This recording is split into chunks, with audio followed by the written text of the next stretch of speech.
विनेश प्रताप सिंह जी, रीवा से। राधे राधे महाराज जी। महाराज जी, क्या ग्रह नक्षत्रों का योग मनुष्य के जीवन के उतार चढ़ाव में व्यापक प्रभाव रखता है, और इसके अतिरिक्त क्या ग्रहों के गोचर के अनुरूप कार्य किए जाने चाहिए? अगर भगवान से हमारा लगाव नहीं हुआ, भगवान नाम जप नहीं कर रहे, भगवान की आराधना नहीं कर रहे, तो ग्रह नक्षत्र जो विपरीत है वो अपना प्रभाव दिखाएंगे। यदि हम भगवान का नाम जप कर रहे हैं तो कुछ नहीं।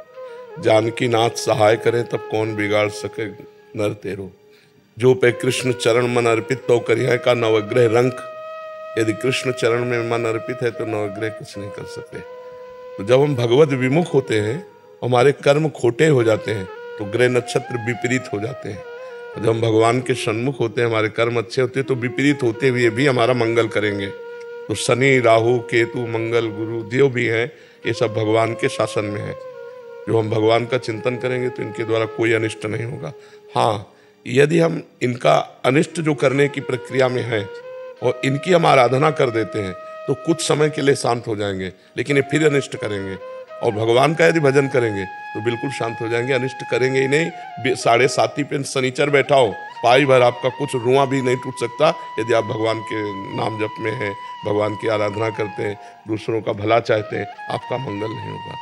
और जब आप दूसरों का शोषण करना चाहेंगे तो चाहे जितना तेल चढ़ाओ, शनिचर आपको पिटाई करेगा।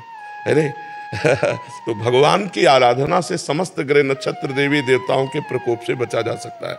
यदि हम भगवान का नाम जप करें तो कोई भूत प्रेत हमें स्पर्श नहीं कर सकता। यदि भगवान का नाम जप कर रहे हैं, कोई हमारे ऊपर मारण, मोहन, वशीकरण, उच्चाटन, किसी का प्रभाव नहीं पड़ सकता। तो सबसे बढ़िया मंगलमय बात है, न रुपया लगता है और न कोई परेशानी।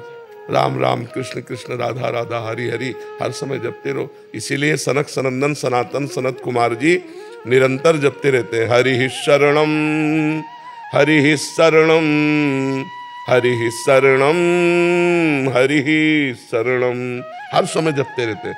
तो हमको भी जपना चाहिए भगवान का नाम, भगवान का गुण, भगवान की कीर्तन, भगवान की आराधना, जिससे हमारे द्वारा जो अमंगल कार्य हुए हैं पीछे, वो हमको रौंदने के लिए तैयार होंगे। तो भगवान ही बचा सकते हैं, दूसरा कोई नहीं बचा सकता।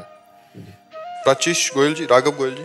श्री हरिवंश। श्री हरिवंश महाराज जी। महाराज जी, हम कैसे जान सकते हैं कि हम भक्ति पर चल रहे हैं, भगवान हमारी भक्ति को स्वीकार कर रहे हैं और वे हमारे साथ हैं? क्या पहली बात, हम कैसे जान सकते हैं कि हम भक्ति के मार्ग में चल रहे हैं? तो उसके लक्षण हैं भाई। जैसे आप इंटर में पढ़ते हो तो उसका विषय है ना, फिर आगे बढ़ते हो तो उसका विषय है।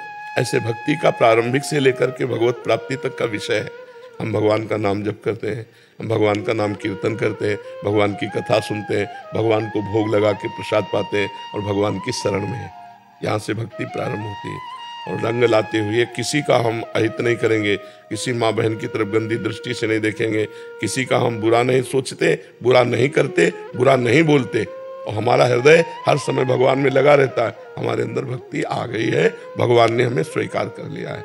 हमारे ऊपर भगवान की विशेष कृपा है, तो भगवान के प्रेमी भक्तों से संबंध हो जाना, उनके दर्शन होना, उनका संभाषण मिलना, उनसे हमारा अपनापन हो जाना।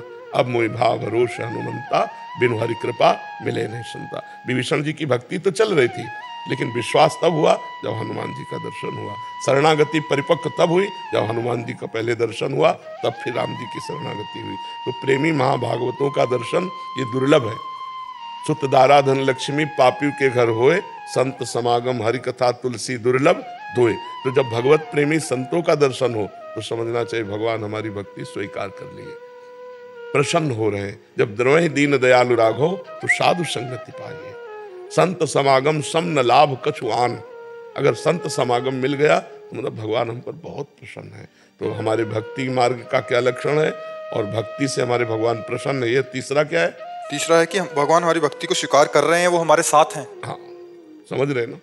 अगर नाम चल रहा है तो मुख में हो राम नाम, राम तेरे हाथ में, बंदे तू अकेला नहीं, राम तेरे साथ में, तू अकेला। अगर नाम बाणी जहाँ, श्याम श्यामा तहाँ। भगवान का स्मरण चल रहा है, भगवान हम पर प्रसन्न है, भगवान हमारे साथ है। महाराज जी, मैंने मांस और अंडे भी छोड़ दिए। बहुत अच्छा किया बच्चा।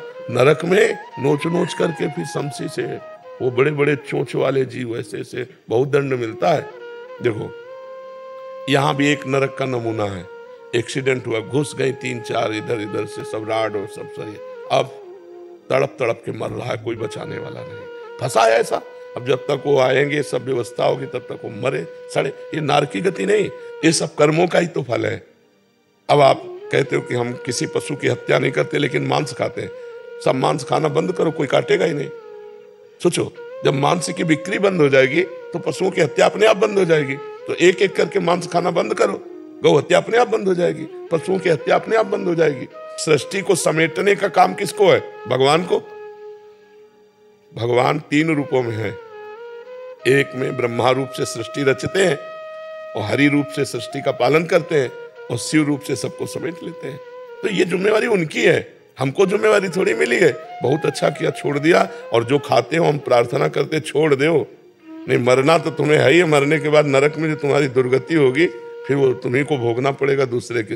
लेकिन वो गुप्त रूप से दंड मिलता है। यहाँ भी चोरों की धुलाई समाज में थोड़ी होती है। तो ये तो मनुष्य है, इनमें हृदय है। यमदूतों में हृदय थोड़ी यमराज के यहाँ, वहां तो बेहृदय के हैं। मार हर कर्म का बिल्कुल कांटे से हिसाब मिलेगा। तो अंडा, उसमें भी जीव होता है, पक्षियों से ही उनका प्रादुर्भाव होता है अंडे का। हाँ, ये है कि तुम दवाइयाँ खवा करके बहुत जल्दी जल्दी कर लो, लेकिन उनमें जीव तो होता ही है ना। अगर वो अंडा अपने समय पे फूटेगा तो उससे चूजा निकलेगा कि नहीं निकलेगा? तो फिर वो तो। सपना सिंह जी, मुंबई से। राधे राधे महाराज जी। महाराज जी, आध्यात्मिक उन्नति के लिए गुरु जी का भौतिक रूप में होना आवश्यक है या सूक्ष्म रूप से दिव्य आत्माओं भी आपके गुरु बन सकते हैं? बात कर सकते हो दिव्य आत्माओं से। दिव्य आत्मा आपको डांट सकते हैं। जैसे हमें माँ की बचपन में बहुत आवश्यकता होती है, उन्हीं के दुलार प्यार से हम पुष्ट होते हैं। ऐसे हमें इस माया में, संसार में बचा करके भागवतिक भावों से पुष्ट करना माँ की तरह ये गुरुदेव भगवान से होता है, प्रगट गुरुदेव से। अगर प्रगट गुरुदेव की आवश्यकता ना होती तो जगत गुरु भगवान श्री कृष्ण संदीपिनी जी को गुरु क्यों बनाते? जिनकी श्वासों से 4 वेदों का प्रादुर्भाव हुआ, उन भगवान को क्या पढ़ना है? उन्हीं के चरणों के आश्रित होकर सब संत महात्मा भजन करके भगवत स्वरूप होते हैं। फिर भगवान श्री राम को वशिष्ठ जी के चरणों में बैठ करके प्रवचन सुनने की क्या आवश्यकता थी? फिर विश्वामित्र के चरण दबाने की क्या आवश्यकता थी? दिव्य आत्माओं से बात कर सकते हो। तो फिर प्रगट में तो गुरुदेव की आवश्यकता है। चाहे शिव विरंच सम होई, गुरु बिनु भव निधि तरह न कोई। कभी रंगनाथ जी गए हो तो अब कैसे जाओगे? गाइड की जरूरत है कि नहीं? जैसे आपको वृंदावन में आ गए हो लेकिन आपको रंगनाथ जी जाना है, निधिवन जाना है, तो आपको गाइड की जरूरत है कि नहीं? यार भाई बताओ, बोले हम आपको ले चलते हैं रंगनाथ, तो हम उनके भरोसे होकर सीधे रंगनाथ जी पहुंच जाते हैं। ऐसे ही अव्यक्त परमात्मा है। समस्या है कि कोई व्यक्ति हो तो हम उससे प्यार कर लें, ना हमने उसको देखा है ना हम उसको जानते हैं, लेकिन प्यार उससे करना है। अब सुन सुना के प्यार करना है तो हमें भरोसेमंद आदमी तो मिलना चाहिए कोई, कि जो उनसे परिचय जानता हो, जो हमको जान जाए और उनको हमें जना दे और उनको हमारी बात बता दे, हमको उनकी बात बता दे। वो समर्थ गुरु होते हैं। बिना गुरु के संसार चक्र से पार होना संभव है। अब वशिष्ठ जी आप करो बात, है तो वशिष्ठ जी, विश्वामित्र जी हैं, बड़े बड़े ऋषि मुनि, बात करो, कहाँ बात कर सकते हैं? प्रगट में जैसे एक गाइड की आवश्यकता होती, कहीं जिस विषय को हम नहीं जानते, जिस दृश्य को हम नहीं जानते, जिस स्थान को नहीं जानते, ऐसे ही परमात्मा से प्रीति कराने के लिए गुरुदेव की आवश्यकता। और गुरुदेव और परमात्मा दो नहीं है, वही परमात्मा गुरुदेव का रूप धारण करके अपने रास्ते को बताते हैं।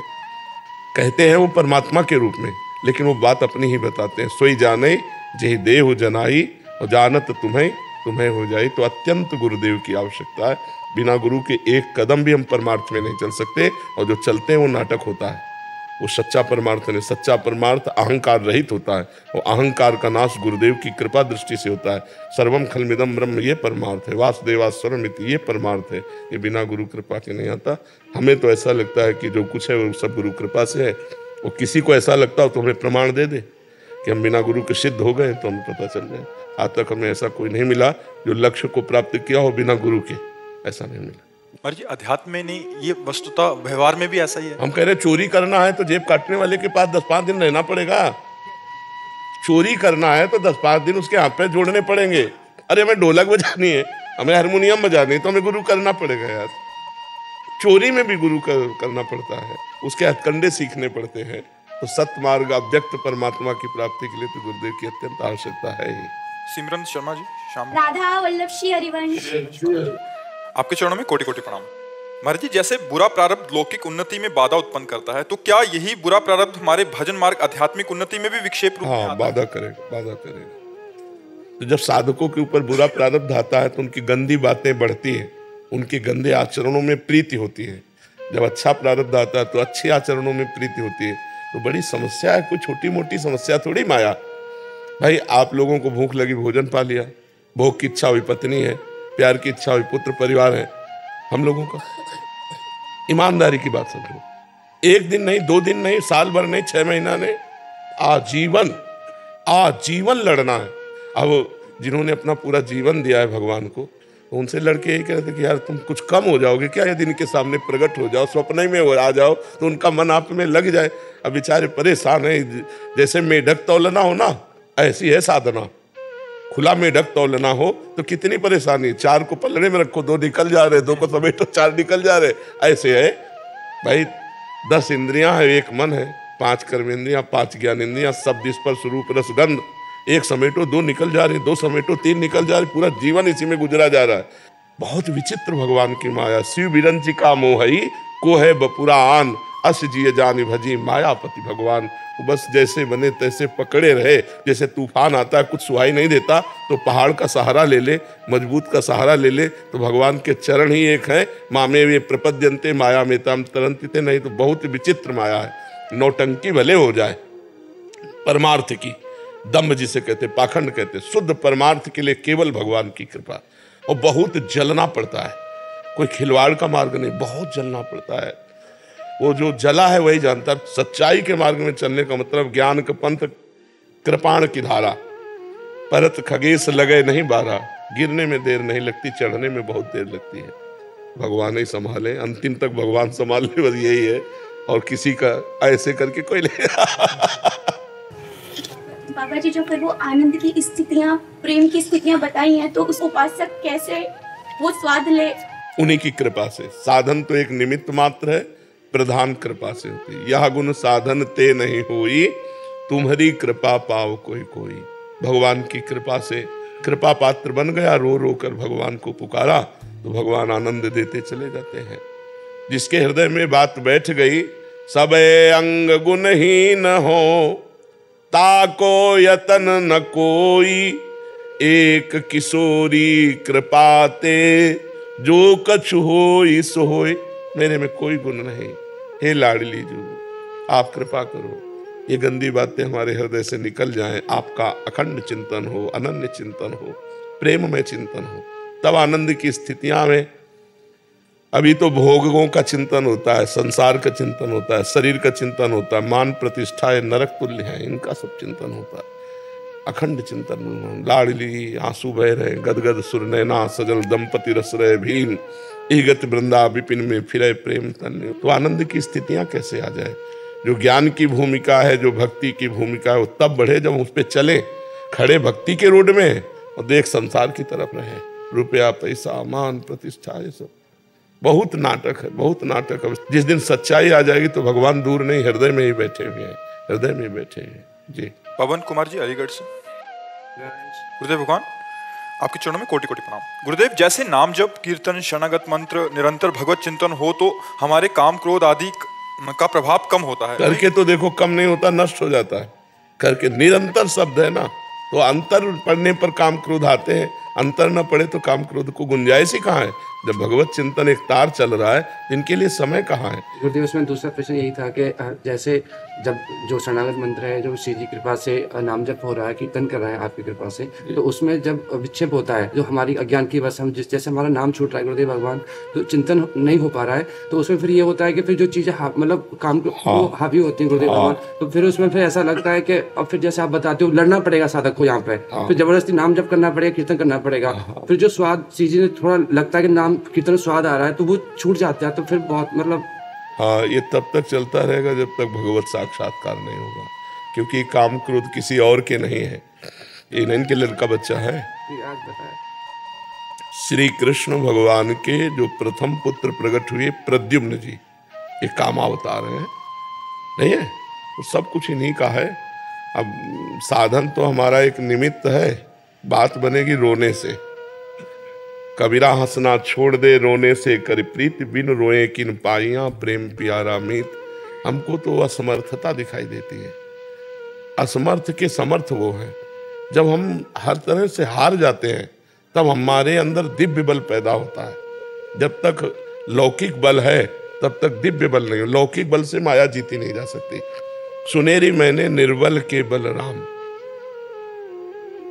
जो राम बल है, जो हरि बल है, वो किसको प्राप्त होता है? निर्बल को। सुनेरी मैंने निर्बल के बल राम। अपबल, तपबल और बाहुबल, चौथो बल है दाम। शूर किशोर कृपाते सब बल, हारे को हरिनाम। सुनेरी मैंने निर्बल के बल राम। अभी अहंकार हारने दे तब ना।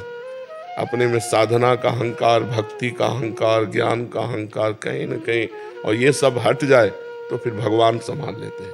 करो सदा तिनके रखवारी, जिम बालक राखे महतारी। जैसे बच्चा की रक्षा माँ करती है, ऐसे भगवान अपने भक्त की रक्षा करते हैं। पर वो अहंकार नष्ट हो जाए तो करत करत अभ्यास के, जड़मत होत सुजान।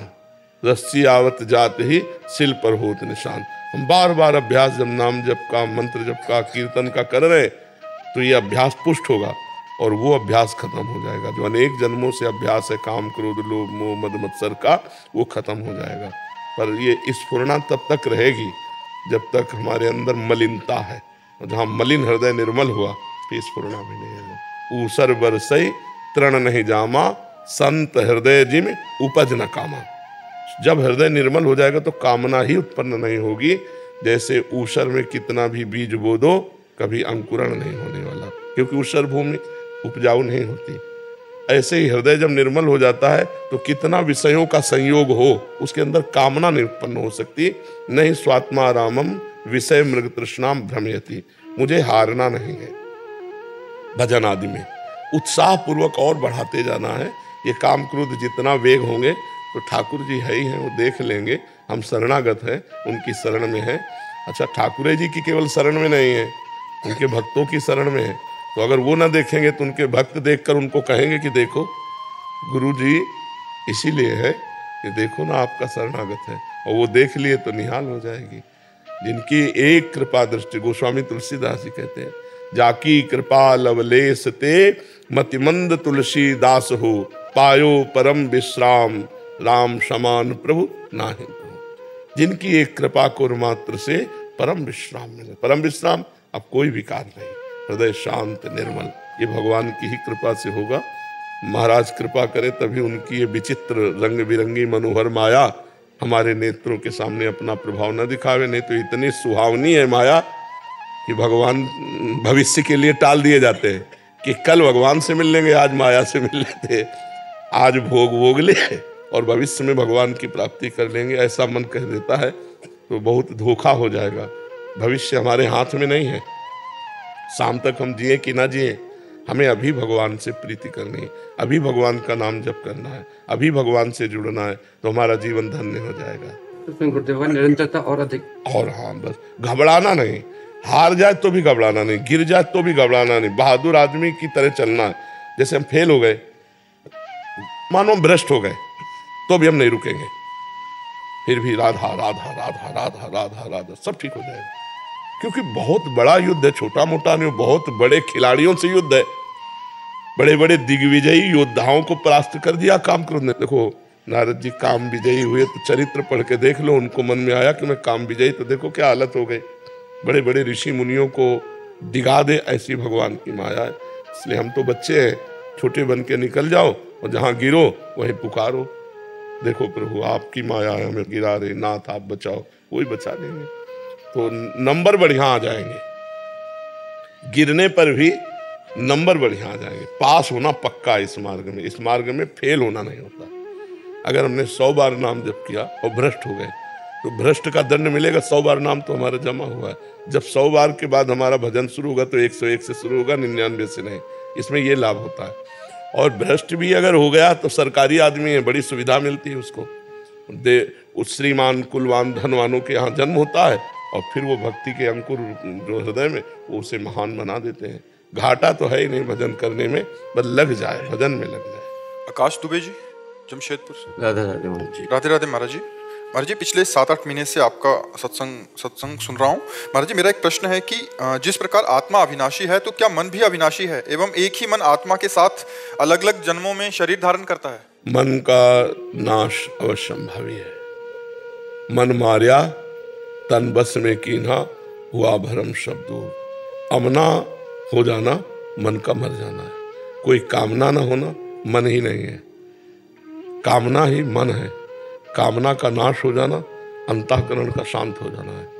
बुद्धि का निश्चय, मन का संकल्प विकल्प, चित्त का चिंतन और अहंकार की क्रियाकर्ता भोक्ता भाव, यही माया है।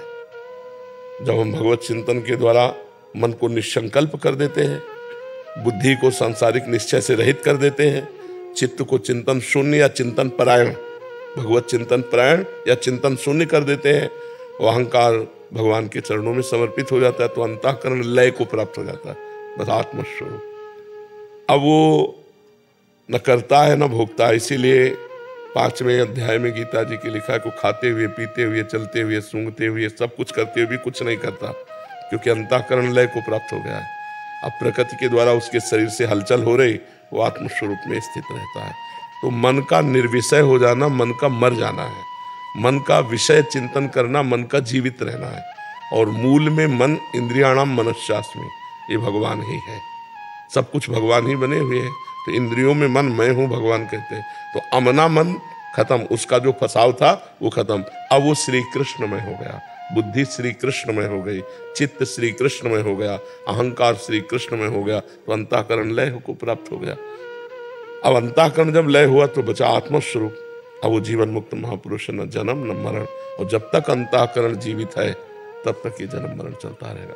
5 ज्ञानेंद्रियां, 5 कर्मेंद्रियां, अंतःकरण, 3 गुणों से प्रेरित ये जीव पुनरपि जननम पुनरपि मरणम, अजन्मा होने पर भी बार बार जन्म बार बार मरण इसको भोगना पड़ता है। भ्रमात्मक, सत्य नहीं है। सत्य तो अजन्मा विनाशी चैतन्य घन निर्मल परमात्मा स्वरूप है वो, पर वो जड़ असत्य परिवर्तनशील सुख दुख में इस शरीर और संसार में राग करके अंतःकरण धर्म को पूरा जीवित रखे हुए है।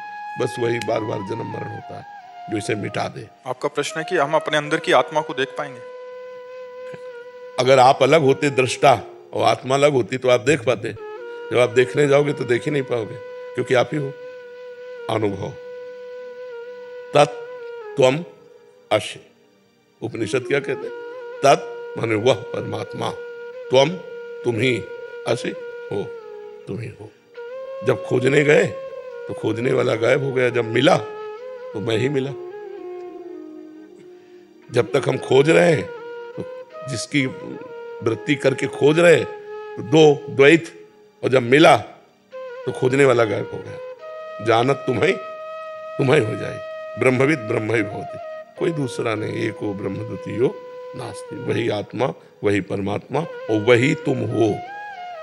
वो नेत्रों के द्वारा देखा नहीं जा सकता, क्योंकि नेत्र पार्थिव है और बाह्य है। आंतरिक जितना देखेंगे तो अंतःकरण के द्वारा दिखाए हुए दृश्य को देखेंगे। आत्मा दृश्य नहीं है, आत्मा नेत्रों को भी पावर देने वाला है। वो साक्षी है, इनकी सामर्थ्य नहीं देख सके, वो अनुभव गम्य है। मैं का अनुभव स्वयं से ही होता है, स्वयं का अनुभव स्वयं से होता है। स्वयं की ज्ञान दृष्टि के द्वारा वो अनुभव किया जाता है, वो ऐसे नहीं देखा जाता, ऐसे दूसरे को देखा जाता है, नहीं देखा जाता। वो जब पलट करके देखने की क्षमता जहाँ खत्म हो जाती है, वहाँ से ज्ञान दृष्टि प्रकट होती है। ज्ञान दृष्टि के द्वारा आत्म तत्व का अनुभव होता है। जैसे हम भगवान को देख नहीं सकते पार्थिव दृष्टि से, जब हमारी प्रेम दृष्टि ही के नयन निहार, जब प्रेम दृष्टि जागृत होती है, जिसे दिव्य दृष्टि, तो हम भगवान को देख सकते हैं, क्योंकि वो दिव्य दृष्टि आत्मस्वरूप होती है। अभी ये पार्थिव माया में है, माया में नेत्रों से सच्चिदानंद को नहीं देखा जा सकता, वो अनुभव गम्य है, और वो आप है? आत्मा कोई गैर थोड़ी है, आप ही आत्मा है। तो अपने को अपने आप से अनुभव किया जाता है, बुद्धि के द्वारा नहीं, मन के द्वारा नहीं, चित्त के द्वारा नहीं, अहम के द्वारा। महाराज जी, इधर से देखें तो हम अपने मन बुद्धि चित्त अहंकार को देख सकते हैं। हाँ, अभी पूरा का पूरा तन्मयता मन में ही है, अंतःकरण में ही है। मैंने निश्चय किया है, मैं चाहता हूं कि मैं देख लूं, मैं चाहता हूं मैं ये खा लूं, मैं चाहता हूं मैं ये सुन लूं। ये किसकी मांगे हैं? इंद्रियों की। तो हम ये समझ नहीं पाते, अंतःकरण में तन में, और हम उतरते तो फंस गए। अब लौटो, इन मांगों को काटो कि इंद्रियों की मांगे हैं, ये मेरी मांगे नहीं। हाँ, जब लौटते लौटते आप आओगे, वो अंतःकरण शांत हो जाएगा, निर्मल हो जाएगा। तो जैसे शांत और निर्मल जल में नीचे क्या है, तह में, ये हम जान पाते हैं, ऐसे अंतःकरण के नीचे क्या है, जो अंतःकरण को प्रकाशित कर रहा था, वो आत्म तत्व है, और वो मैं हूँ, वो मैं हूँ, वो कोई और नहीं है। हाँ, जो जैसे आपसे पूछा जाए आप कौन है, तो आप शरीर का परिचय देंगे, अपना परिचय थोड़ी देंगे। आप दर्पण में देखिए तो शरीर को देख रहे हैं, अपने को तो नहीं देख रहे ना।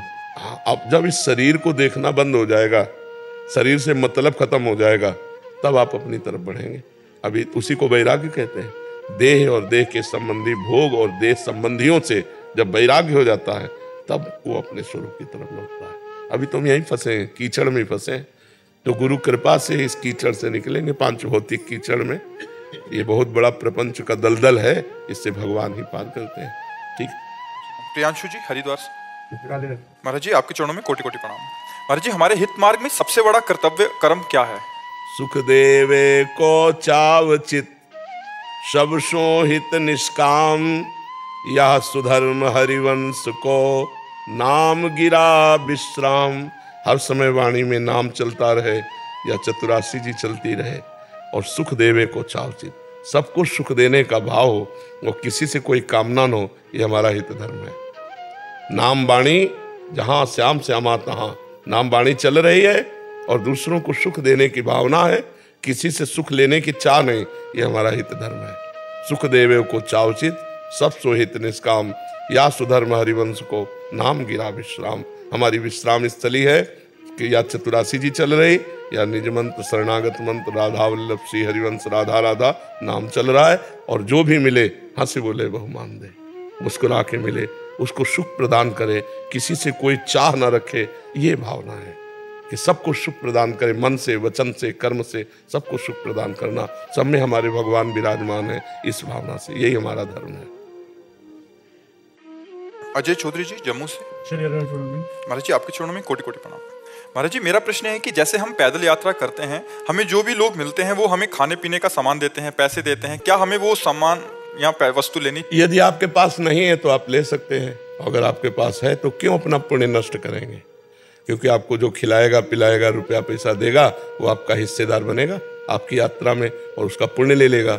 आप इतना कष्ट सहकर यदि आ रहे हैं और आपके पास भगवान ने दिया है कि आप अपना खा सकते हैं, अपना प्रयोग कर सकते हैं, तो दूसरे का नहीं लेना चाहिए। और यदि नहीं है तो फिर हमारी यात्रा में भगवान किसी न किसी रूप में सहयोग करते हैं, हमें वो सहयोग ले लेना चाहिए। यदि नहीं है तो फिर हमें सहयोग नहीं लेना चाहिए, हाथ जोड़ देना चाहिए कि अगर आप भोजन व्यवस्था करेंगे तो हम आपको 100 रुपया देंगे, आपको लेना होगा, अगर नहीं लेंगे तो फिर हम भोजन नहीं लेंगे।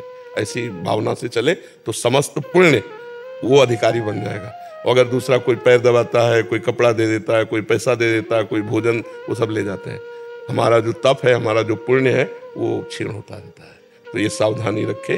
अगर देख ले, अपनी स्थिति देख ले कि अगर भगवान ने दिया है तो हम किसी से ना लें, और फिर अगर ऐसा है तो मान ले कि भगवान इन रूपों में मेरा सहयोग कर रहे हैं। ऐसा सावधानी के लिए बात पूछ रहा हूँ। जैसे ऐसे पैदल यात्रा या किसी संत भगवान के लिए गए या किसी तीर्थ स्थल पे गए, तुम्हारे हम वीडियोस बना के नहीं, ये सब प्रदर्शन है और इससे कोई लाभ नहीं मिलता। आपने प्रकाशित कर दिया, सब गया, मेहनत भी की, हाथ कुछ लगा नहीं, और वाहवाही बड़ा हाथ लगी, वही वीडियो लगे, दूसरों को दिखाते रहो। बहुत बड़ा पोस्टर 670 किलोमीटर से पैदल आ रहे हैं, ये सब ठीक नहीं, ये सब ठीक नहीं। मैं जम्मू से वृंदावन आया था पैदल, तो मैंने जैसे शाम को जैसे जहाँ रुकता था, मैं सिर्फ यही बताता था कि आज सुबह यहाँ से चला और शाम तक यहाँ पे पहुँचा। और जैसे मतलब 7-8 दिन मैंने ये करा, उसके बाद मैंने ये बंद कर दिया। पता नहीं क्या हुआ कि मैंने बंद ही कर दिया, ये डालना डूलना वीडियो सारा कुछ कर दिया। तो कई लोग ये कहने लगे कि ये सिर्फ ड्रामे हैं, ये ऐसे कर रहा है, वैसे कर रहा है, ये दिखावे के लिए। हाँ, तो लोग जानेंगे तो अपने अपने भाव प्रस्तुत करेंगे। जब हमें कोई जान ही नहीं रहा है, हम चल दिए भगवान का नाम लेकर संत दर्शन के लिए, भगवत धामों के लिए। प्रदर्शन छिपाने वाली साधना का छपाने में प्रयोग कर देना प्रदर्शन हो जाता है, और उसका कोई लाभ नहीं मिलता। आप समझो, यदि अपने तप को अपने मुख से वर्णन कर दिया जाए तो उसी समय वो नष्ट हो जाता है। अगर हमारी को कोई निंदा करता है तो हमारे पुण्य बढ़ते हैं, और यदि कोई प्रशंसा करता है, हम सुनकर आनंदित होते हैं, तो हमारे पाप बढ़ते हैं, पुण्य क्षय हो जाते हैं। ये शास्त्रीय पद्धति को लोग जानते नहीं। अगर 10 ब्राह्मण खवाए, 10 साधु खवाए, तो 50 जगह कहेंगे वृंदावन गया था, और वो तो सब गया उसका। वो अज्ञानी जीव जानता नहीं, अपने पुण्यों को नष्ट कर देता, तभी कोई लाभ नहीं मिलता। नहीं, एक संत को पवा दो तो उसका लाभ आपके जीवन में विपत्ति के समय वो बड़ी संपत्ति का काम करेगा। कोई साधारण बात है? संत मिलन को चालिए तज माया अभिमान, जीव जीव पग आगे बढ़े कोटिन यज्ञ समान। तो आपको कोई परिवर्तन नहीं हुआ, इसका मतलब है आपने प्रचार प्रसार करके सब उड़ा दिया, परिवर्तन क्या हुआ आपका? तो ये सावधानी। और महाराज जी स्वतः हो तो वो उसमें हानि नहीं है। नहीं, स्वतः कैसे होगा? हमको कौन जानता कि हम कश्मीर से हो कहाँ जा रहे हैं? छाती पे लगाया ना महाराज जी। नहीं, ये नहीं लगाना चाहिए। आराम से चल रहे हैं, जो गुप्त रूप से चल रहे हैं। अब कहाँ चल रहे हैं पैदल, कौन जानता है? कोई पूछने थोड़ी आता है, इतना श्रद्धा नहीं रखता। अच्छा, संत भेष है नहीं कि कोई आके प्रणाम करेगा कि आओ महाराज हमारे यहाँ पालो। कष्ट में जब पूरा थक करके और आप आए, किसी ने सेवा आपकी नहीं की, वो पूरा फल आपको प्राप्त हो गया। पर ऐसा कोई नहीं चाहेगा। जैसे महाराज जी मैं आ रहा था तो मेरे को कई लोग पैसे भी दे रहे थे, खाना भी देता, मैं उनको मना कर रहा था। हाँ, बस नहीं, अगर अपने पास नहीं है तो फिर हम अनुमति देते हैं कि हमारी यात्रा सफल होने के लिए भगवान हमें सहयोग कर रहे हैं, ले लेना चाहिए। और अगर नहीं हमारे पास है तो फिर हमें नहीं लेना चाहिए। अगर हम खा सकते हैं, कष्ट पूर्वक जा सकते हैं, तो हम कष्ट सहकर जाएंगे। मान लो भरपेट भोजन नहीं मिला तो हम थोड़ा अन्न डाल लेंगे, प्राण पोषण करेंगे, भगवान जान रहे हैं। और उनके लिए जब हम कष्ट सहकर जाएंगे तो हम पर वो जो कृपा करेंगे, वो ये लोग थोड़ी कृपा, लोग 1000-2000 रुपया दे देंगे, भोजन पवा देंगे, लेकिन ठाकुर जी जब कृपा करेंगे तो जन्म जन्म की बिगड़ी बना देंगे। ये लोग नहीं समझते हैं। अगर बिहारी जी को थोड़ा भी फूल बंगला बनवाया तो बड़े बड़े बोर्ड लग जाते हैं, नहीं लग जाते? ये ठीक नहीं। बिहारी जी ने आपको दिया, कभी बोर्ड लगाया आपके ऊपर? आपने बिहारी जी को बिहारी जी की दी हुई वस्तु दी तो आपने बोर्ड लगवा दी, ये गलत बात है। ये अपने पुण्यों का नाश करने का विषय है। अलीशा खंडेलवाल जी। राधे राधे। राधे राधे महाराज जी। महाराज जी आपके चरणों में कोटि कोटि प्रणाम। महाराज जी मैं बड़ी दुविधा में हूँ कि बचपन से मुझे सिखाया गया है कि पति परमेश्वर है, नारी के लिए पति से बड़ा कोई भगवान नहीं है। एक तरफ आपका गुरु प्रसाद राधे राधे है और दूसरी तरफ पति परमेश्वर। अब मैं अपना ध्यान किधर लगाऊं महाराज जी? पति में। किसका प्रश्न है? पति में लगाओ। गुरु की आज्ञा परमेश्वर की प्राप्ति के लिए है। गुरु जो उपदेश करता है उसको मन में धारण करो और आचरण पवित्र पति के साथ करो। पति को भगवान मानो। अगर वो आज्ञा करता है कि आपको गुरु के पास नहीं जाना तो कदापि मत आओ। जो गुरु जी ने नाम दिया है, जो मंत्र दिया है, उसका जप करो, उसी से कल्याण हो जाएगा। पति को भगवान का स्वरूप मानना ही चाहिए, पक्का। समझ गए? हाँ, ऐसा नहीं कि हम पति के अवहेलना करके गुरु के पास जा रहे हैं, फिर वो ना गुरु की सिद्धि होगी ना मतलब पति की सिद्धि होगी, दोनों मार्ग छूट जाएंगे। पति को भगवान मानो, उसकी आज्ञा में रहो। कभी दर्शन करने की इच्छा है तो उसको मना लो। अगर वो कहता है ठीक तुम अकेले चले जाओ तो अकेले आ जाओ, दर्शन करो, चले जाओ। लेकिन पति की अनुमति के बिना नहीं, पति की आज्ञा के बिना नहीं, पति की जानकारी के बिना कहीं नहीं जाना चाहिए पत्नी को। आज ये सब बातें शास्त्रीय हटाई जा रही, तो देखो बहुत जल्दी डिवोर्स हो रहे हैं, नहीं हो रहे।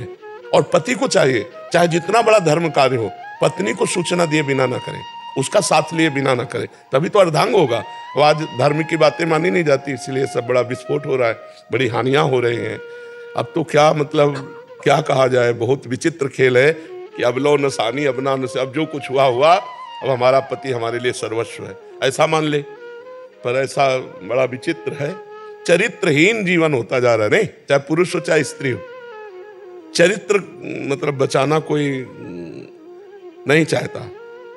हमको बार बार वो बात याद आती है, धन गया तो कुछ नहीं गया, स्वास्थ्य गया तो कुछ गया, और चरित्र गया तो सब कुछ गया, है नहीं? और आज का समय क्या है, चरित्र का कोई महत्व नहीं रह गया। नहीं महाराज जी, ऐसा नहीं है, आजकल आपका बहुत भोकाल है। क्या है? आपका बहुत भोकाल है महाराज जी, ऐसा अब बदल गया महाराज जी। अच्छा, भगवान की कृपा, भारतवासी हमें प्यार करते हैं तो हमारी बात, अपनी बाप की बात नहीं मानते, हमारी क्यों मानेंगे? पर वो हमें प्यार करते हैं, भारतवासी हमें अपना मानते हैं और हमें प्यार करते हैं, इसलिए हमारी बात मानते हैं। है ना, दूरदर्शन ना करिए, अब तो पत्नी की तरफ भी दूरदर्शन नहीं होता महाराज जी। अगर बच्चों को डांटते हैं तो आपके नाम से हमें डांट देते हैं कि बाबा आपको दंड दे देंगे। नहीं, भगवान की कृपा है तो भारतवासी प्यार करते हैं, हमारी बात मानते हैं। नहीं, नए नए बच्चे अपने पिता की बात नहीं मानते, हमारी क्यों मानेंगे? प्राची जी आगरा से। राधे राधे। महाराज जी राधे राधे। महाराज जी विद्यार्थी के जीवन का लक्ष्य क्या होना चाहिए? भगवत प्राप्तियां उसके जीवन का लक्ष्य? भगवान के साथ जीवन का लक्ष्य पुष्ट करें। हम विद्यार्थियों को कहते हैं कि जो तुम्हारा खाली समय है उसमें तुम राधा राधा जपो, और जब पढ़ाई का समय है तो बिल्कुल तुम अपनी पढ़ाई में एकाग्रता रखो। जैसे आप कितने घंटे पढ़ सकते हो? 4 घंटे, 6 घंटे, 8 घंटे, 8 घंटे पढ़ने के बाद वो समय 8 घंटे का प्रभु को समर्पित कर दो, और खाली समय जो आप मनोरंजन करते हो, दंडता करते हो, उस समय राधा राधा जपो, उस समय सत्य शास्त्रों का स्वाध्याय करो, उस समय 30 मिनट सत्संग सुन लो, तो आपके लक्ष्य की जो उन्नति होनी है उसमें आप बढ़ जाओगे। आपकी विचार शक्ति पवित्र होगी, आप नशा रहित रहेंगे, आप व्यभिचार रहित रहेंगे, तो आप एक अच्छे भारतीय नागरिक और एक बहुत अच्छे जिस डिपार्टमेंट में जाएंगे ये आपकी एक गरिमा होगी, आपकी एक महिमा होगी। जो घूसखोर है, व्यभिचारी है, नशेबाज है, वो किसी भी पद में चला जाए, वो हमारे भारत में किसी का सहयोग नहीं कर पाएगा। घूसखोर क्या सहयोग कर पाएगा? वो तो गंदे आदमी से पैसा लेके अच्छे आदमी को दंड देगा और गंदे आदमी को छोड़ देगा। जो नशेबाज है उसे पैसा चाहिए, वो कैसे भी पैसा मिले। जो व्यभिचारी है उसे पैसा चाहिए। तो हमें लगता है अगर आप अध्यात्म से जुड़कर चलेंगे तो आप इन दोषों का त्याग करेंगे, तो आप अगर छोटे भी पद में होंगे तो हजारों लोगों का भला कर देंगे, हजारों लोगों का हित कर देंगे। अच्छा आदमी जहां भी बैठता है वो अच्छाई ही प्रकाशित करता है, बुरा आदमी कहीं भी बैठे वो बुराई ही प्रकाशित करेगा। तो विद्यार्थी का लक्ष्य भारत के किसी न किसी पद पे होगा, डॉक्टर, मास्टर, कुछ भी बनेगा, तो उसको अध्यात्म से जुड़ना चाहिए। अध्यात्म से जुड़ेगा तो जो भी बनेगा वो बहुत अच्छा बनेगा, एक सुशील, एक सज्जन, एक गंभीर। अब आजकल के मास्टरों में ये भी दोष देखा जाता है कि अपने बच्चों की शोषण वृत्ति पाई गई। अरे माता पिता आपके हवाले कर दिए, शोषण की बात है, तुम उसके माता पिता से भी बढ़ करके हो, तो अध्यात्म विहीन जीवन नरक जीवन है। अध्यात्म जरूर होना चाहिए। तो एक विद्यार्थी का लक्ष्य होना चाहिए सांसारिक उन्नति, और कर्तव्य पूजा होनी चाहिए, विद्या अध्ययन, और सपोर्ट होना चाहिए नाम। अगर नाम का सपोर्ट है, सत्संग का सपोर्ट है, तो बहुत अच्छा व्यक्तित्व उभर कर आएगा। वो हमारे देश का नागरिक किसी विशिष्ट सेवा का अधिकारी बनेगा, चाहे वो एमएलए बने, चाहे प्रधान बने, चाहे कुछ भी बने, जो भी बनेगा बहुत अच्छा बनेगा, क्योंकि धार्मिक प्रवृत्ति वाला है। नाम जप करते हुए बार बार प्रारब्ध उसको गिराता है, तो वो कैसे दृढ़? प्रारब्ध क्या गिराता है? बार बार फेल होता है, उसे पढ़ाई से ही अलग कर दिया।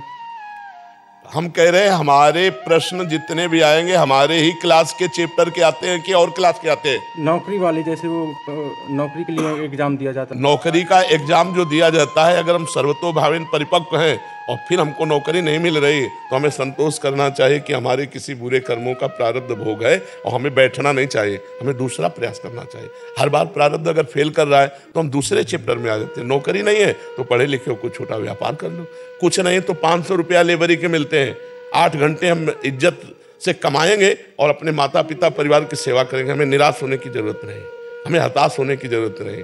बेईमानी, गंदे आचरण, कायर बने बैठे रहना, ये बिल्कुल ठीक नहीं। रिक्शा चलाते हैं, 500-500, 1000-1000 रुपया दिन में कमा लेते हैं, अपने परिवार का पोषण करते हैं। इसमें कोई बेइज्जती की थोड़ी बात है। अपने परिवार को सम्मान पूर्वक हम खवा पिया रहे हैं। हम चलो, हमारा बुरा प्रारब्ध, नौकरी नहीं मिल रही, हम नहीं बन पा रहे हैं डीएम, तो हमें जरूरी थोड़ी कि डीएमए बन के हमारा जीवन चलेगा, हम एक लेबर बन के भी जीवन। और एक आदमी अगर उद्योगशील है, प्रयत्नशील है, तो लेबर से आगे बढ़ता चला जाएगा, आगे बढ़ता चला जाएगा। आप निश्चित मानिए 100 रुपये के व्यापार से आदमी अरबपति बन जाएगा, पर धीरे धीरे धीरे धीरे क्रमशः करते करते ऐसे। तो हमें लगता है कि हमें निराशा तो होनी नहीं है और भगवान पर अविश्वास करना नहीं, हमको श्रद्धा बनाए रखनी, तो हमारा मंगल हो जाएगा। अपने कर्मों को भोगना पड़ता है, फिर आगे हम बढ़ते हैं, कर्म संस्कार मिट जाए। देखो कितने लोग ऐसे हैं जो पापी हैं, वास्तविक पापी हैं, उनको रामकृष्ण हरि से कोई मतलब नहीं। वो शराब पीते हैं, मुर्गा मांस खूब खाते हैं, दुनिया के जितने पाप है सब करते हैं, लेकिन उनको जुकाम नहीं है, उनको कोई परेशानी नहीं। क्यों? क्योंकि इस समय पुण्य का प्रारब्ध चल रहा है, और भोग लेने दो पुण्य, और ये पाप और वो पाप का जहाँ कनेक्शन हुआ, फिर पता चल जाएगा कि क्या है जीवन। आज तुम धर्मात्मा हो, धर्म से चल रहे हो, नाम जप कर रहे हो, वर्तमान में पुण्य कमा रहे हो, लेकिन पूर्व का प्रारब्ध तुम्हें परेशान कर रहा है। जिस समय पूर्व का प्रारब्ध नष्ट होगा, वर्तमान का पुण्य और पूर्व का पुण्य मिलेगा, ऐसे चमक जाओगे, ऐसे प्रकाशित हो जाओगे। आदमी को समझना चाहिए, अगर हम धर्म से चल रहे हैं तो हमें पता है मैं गलत नहीं हूं, और फिर मुझे गलत परिणाम मिला तो मुझे पता है मेरे कर्म का फल है। हमें निराश नहीं होना। अच्छा, एक साइड में हमें कर्म रोकेगा तो हम दूसरे साइड में भागते हैं, हम व्यापार में भागते हैं, हम नौकरी के लिए छोड़ देते हैं। प्रारब्ध भी बड़ा प्रबल होता है। नहीं, भगवान के नाम से नाम जब तो करते हैं, पर नहीं, नाम जब से प्रबल नहीं होता। नहीं तुम्हारे सामने बैठे न होते, अस्पताल में पड़े होते, बार बार गिराता है महाराज। तो हमको भी तो रोज डायलिसिस होता है। हम मस्त नहीं तुम्हें दिखाई दे रहे, तुम्हें बीमार नजर आ रहे, तो फिर हम मस्त रहते हैं। जोई जोई प्यारो करे सोई मोहि भावे। तो भगवान के भरोसे रहो और नाम जप करो तो अच्छा हम वही हैं।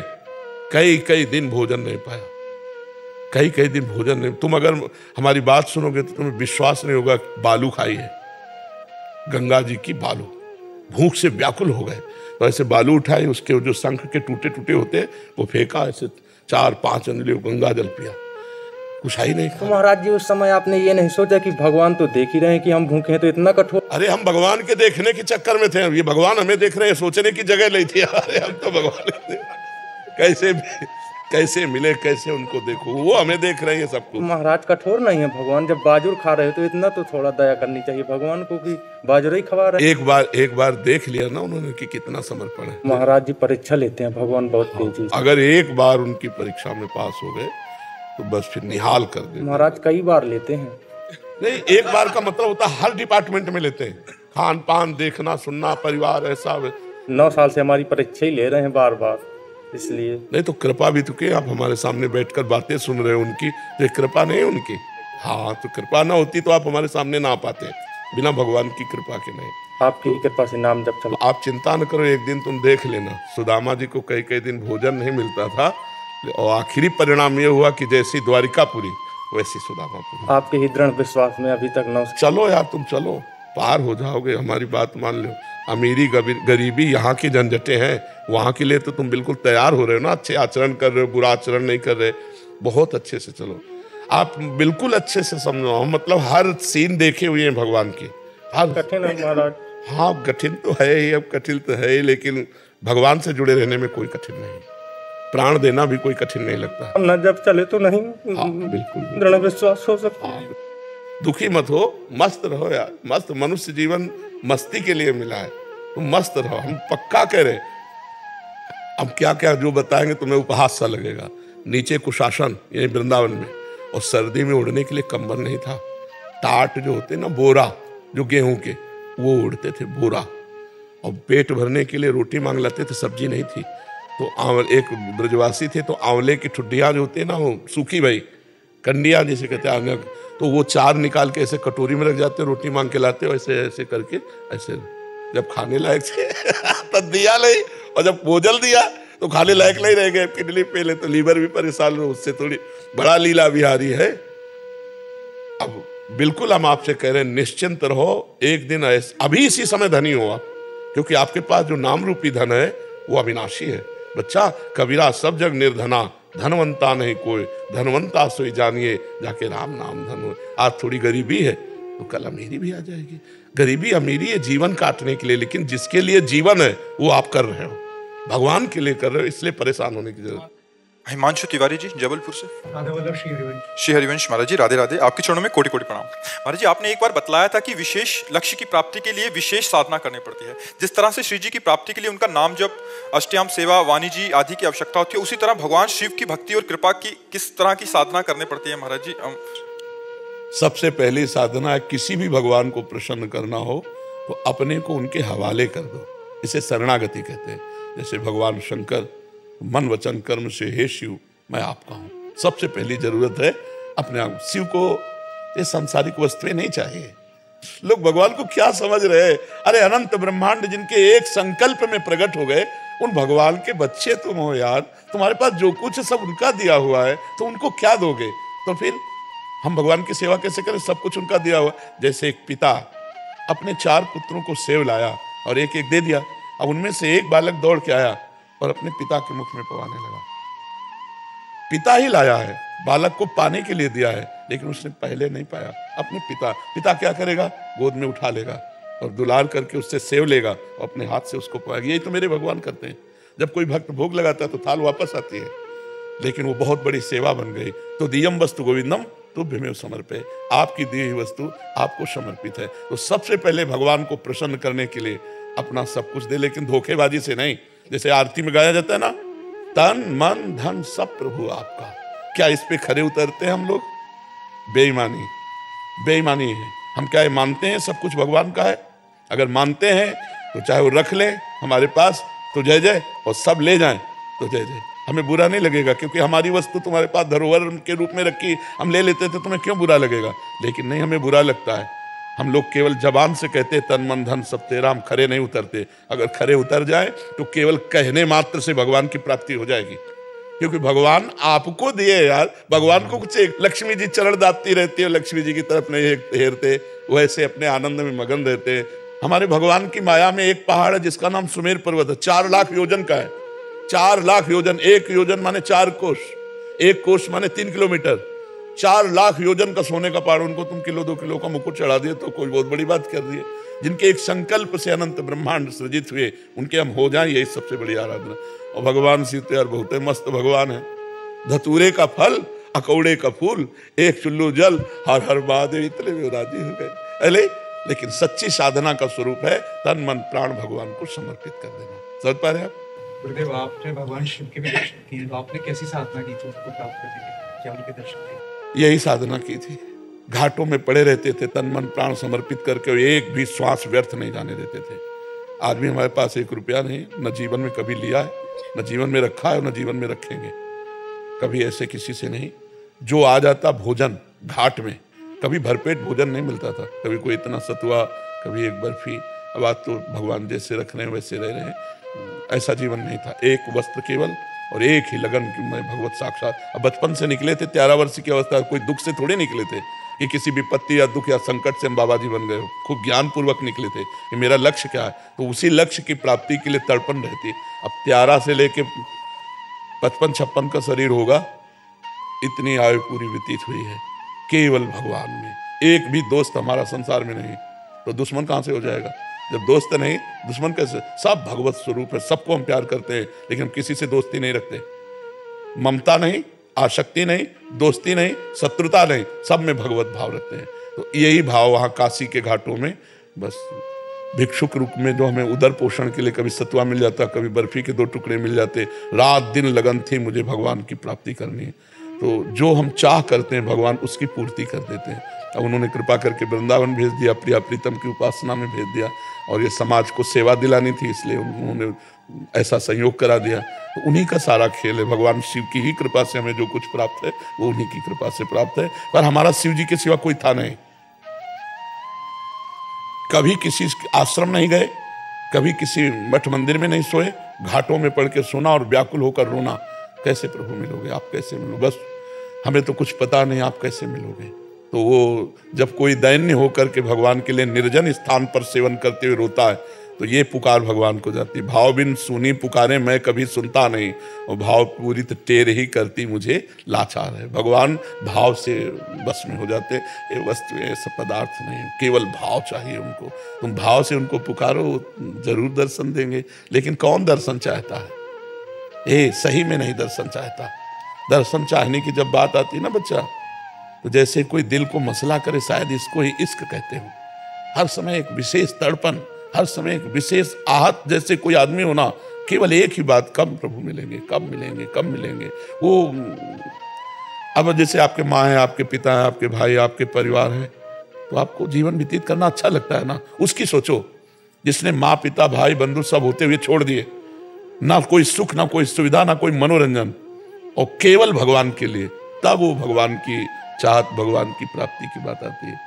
जब रुदु सुश्रम राजन कृष्ण दर्शन लालसा, तासा माविर भूत छौरी इसमें मान मुखा मुजा, पीताम्बर धरा सगवी साक्षात मनमथ मनमथा। जब भगवान के लिए रोना आ जाए, विकलता आ जाए, कैसे मिलोगे? किसके पास जाऊं, किससे कहूं, कैसे आप मिलोगे? वो व्याकुलता।